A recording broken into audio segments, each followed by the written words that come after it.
कानपुर दुर्घटना को लेकर सीएम योगी ने की उच्च स्तरीय बैठक में सीएम योगी के अफसरों को दिए निर्देश। परिवहन और गृह विभाग के अफसरों को सीएम का निर्देश। सीएम ने लोगों से यात्रा में सुरक्षा मानक पालन करने की अपील की है। यात्रा में सुरक्षित वाहनों को ही अपनाएं। ग्रामीण इलाकों में विशेष जागरूकता अभियान चलाने के निर्देश दिए हैं। सूचना लोक निर्माण परिवहन विभाग को सीएम योगी ने निर्देश दिए। जागरूकता होर्डिंग लगाकर लोगों को जागरूक करने के निर्देश दिए हैं।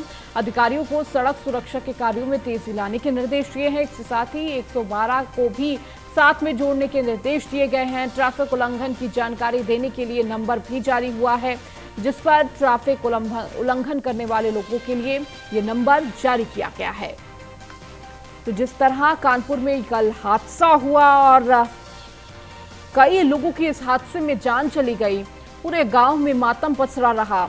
एक ही परिवार से कई लोग इस हादसे का शिकार हुए थे और उसके बाद उच्च स्तरीय बैठक सीएम योगी आदित्यनाथ ने की। और ज्यादा जानकारी के साथ अश्विनी हमारे साथ जुड़ चुके हैं। अश्विनी, जिस तरह से कानपुर हादसा हुआ और कितने लोगों की इस हादसे में जान चली गई, कहीं ना कहीं देखिए सड़क दुर्घटना को लगातार कई ऐसे मामले आते रहे हैं और वो कोई पहला मामला नहीं था और लगातार सीएम योगी आदित्यनाथ इस पूरे मामले को लेकर निर्देश देते रहे किस तरह सड़क दुर्घटनाओं को रोका जाए, लेकिन उसके बावजूद भी घटनाओं की जो संख्या है वो लगातार बढ़ती जा रही थी। कहीं ना कहीं एक बार फिर उच्च स्तरीय बैठक लेते हुए सीएम योगी आदित्यनाथ नजर आए हैं और खासकर उन इलाकों में जागरूक करने के निर्देश दिए हैं जो गांव क्षेत्र हैं, जहां पर लोग जागरूक नहीं हैं, किसी भी तरह की कोई भी गाड़ी पे बैठ जाते हैं और अधिक संख्या में बैठ जाते हैं। बिल्कुल, लखनऊ घटना हुई, कानपुर की, सीतापुर की तमाम घटनाएं हैं, एक उदाहरण है कि कहीं ना कहीं जो सड़कों पर चलने वाले माल वाहक हैं वो किस तरह से बेदर्दी से चलते हैं और जिसके बाद तमाम लोगों की मौत होती। निश्चित तौर पर परसों देखा गया कि सीतापुर में 31 लोगों की, कानपुर में 2 अलग अलग दुर्घटना में 31 लोगों की मौत हुई। इसके बाद देखा गया था लखनऊ में 10 लोगों की मौत हुई थी। निश्चित तौर पर उसके बाद परिवहन विभाग को लेकर के और गृह विभाग, सूचना को, तमाम विभाग को लेकर के मुख्यमंत्री ने कल बैठक की।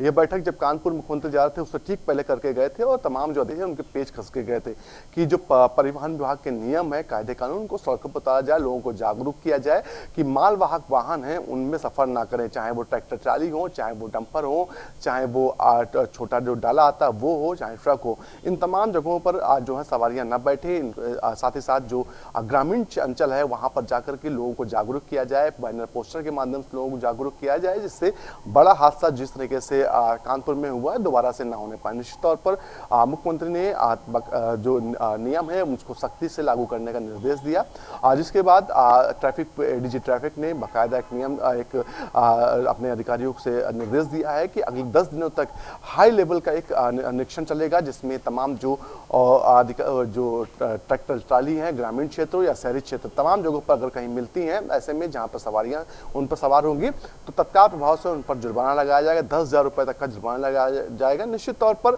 यह काम पहले करना चाहिए था, लेकिन कहीं ना कहीं जो ट्रैफिक विभाग है, जो जिम्मेदार परिवहन विभाग है, वो कहीं ना कहीं सोता रहा, जिसके बाद कानपुर और लखनऊ की घटनाएं हुई। जी बिल्कुल अश्विनी, तमाम तरह की जो ये बैठक ली गई है, सीएम योगी आदित्यनाथ लगातार सख्त निर्देश देते आए हैं, लेकिन अब आगे का रोड मैप क्या होगा? अधिकारियों को निर्देश तो दे दिए गए और ये निर्देश पहले भी सीएम योगी आदित्यनाथ ने दिए थे। तमाम तरह की सुरक्षा किस तरह की जाए, सड़क दुर्घटनाओं को कम किया जाए, ये आंकड़े कम करने के लिए तमाम कोशिशें पहले भी की गई हैं। अब अधिकारियों की तरफ से क्या कोशिशें की जाएंगी अश्विनी?